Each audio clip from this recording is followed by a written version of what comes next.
Okay, so once you have your communities, I have it sorted by recent. I'm on my third page, so I'm going to come down to our North America Swita Community Strawman that the 16 team members that have been working on this have been building out for us. And I'm going to go ahead and click on that, take me straight there.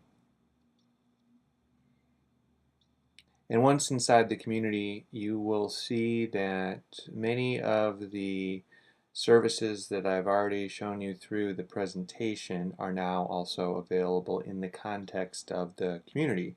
So if we go and look over to the left side, you'll see the navigation pane that has a lot of those things. So if we click on members, you'll see the list of the 16 members. You can show everybody if you like by clicking this up to 500, but there's 16 of us, so there's everyone that's been working on this.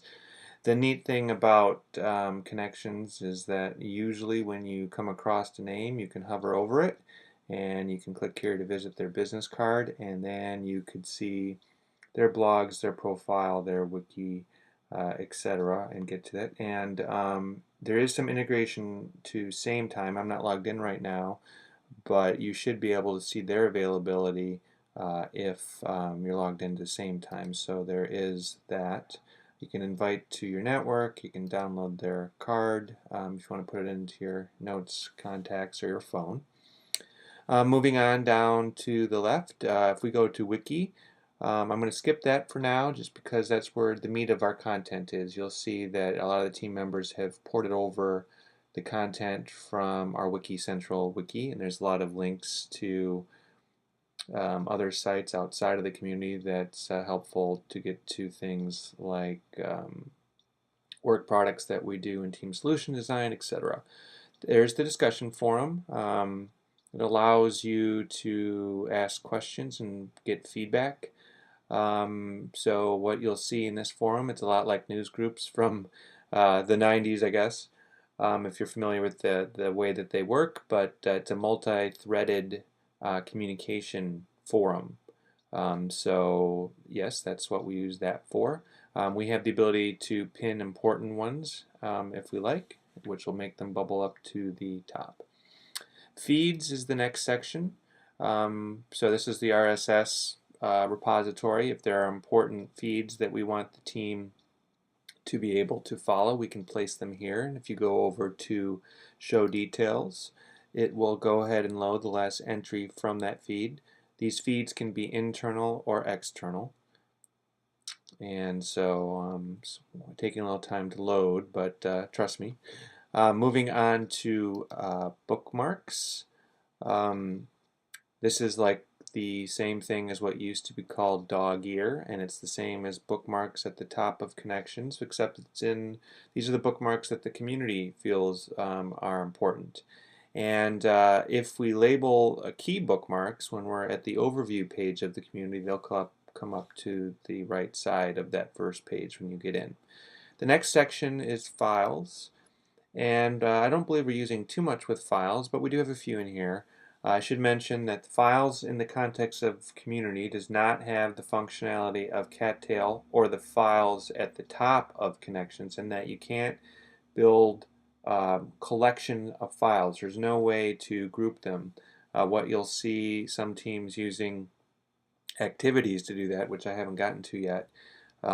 So sometimes if you want to keep files and have there be some context around groups of files, you can use activities to do that. Or like we did, we built out the wiki in a way that is structured so that you can get to content navigating through subject areas. But this is a nice little dumping ground, I would say, if you want to share some files.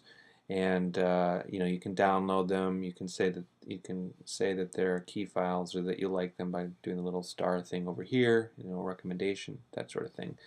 The blog is a multi-user, multi-author blog in the context of the community, but should say this, that the blog does bubble up to the high level of blogs. So when you go to the context of your profile and you want to see blogs that you're working on, you'll see the community blogs that you're working on listed there, and there'll be a little thing that says it's a community blog.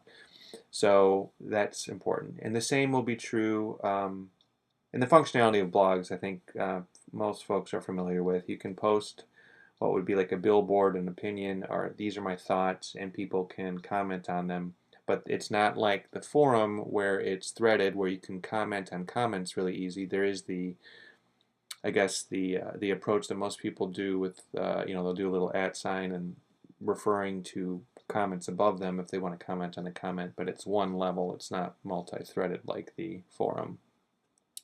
Activities have the same context in that when you go back up to your own profile and you're looking at the things you're working on in activities, included in those activities will be your activities that are underneath communities. Activities also do not inherit the theme of the community. So in other words, if we had changed the color scheme of our community to be red, let's say, once you bounce out of the activity, or I mean of the community, and you go to the activity, you will notice that it automatically defaults back to the blue theme. It just so happens that our community is blue. So once you're in activities, you're still underneath the community, as you can see all these other things, but now when we, let's say, go over to one of these activities, that's when the color theme would go away. So that is the navigation at the highest level for the community. So I'd like to now go back to really where the meat of the content is, and that is the wiki.